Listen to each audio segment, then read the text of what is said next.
আমরা পরীক্ষা দিলেই ফেল করি, আর ফেল করবো না কেন? কারণ আমরা তো পড়ার সময় পাই না।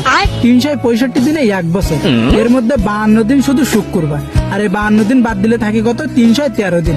এর মধ্যে শীতকাল, গ্রীষ্মকাল, বর্ষাকাল বাবদ ছুটি রয়েছে 50 দিন, আর এই 50 দিন বাদ দিলে থাকে কত? 263 দিন।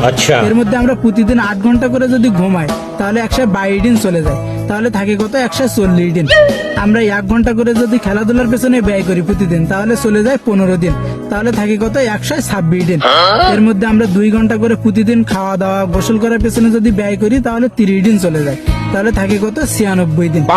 এখন আমরা যদি 1 ঘন্টা করে প্রতিদিন কথা বলার পেছনে ব্যয় করি তাহলে 15 দিন চলে যায়, তাহলে থাকে কত? 81 দিন।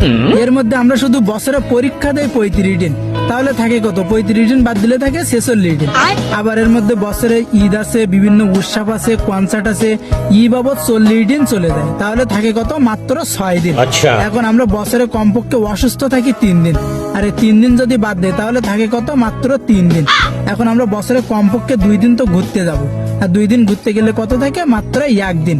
এখন অনেকেই ভাবতে পারে যে আমাদের হাতে মাত্র 1 দিন পড়ার জন্য সময় থাকে, তাহলে জন্মদিন কোথায় যাবে?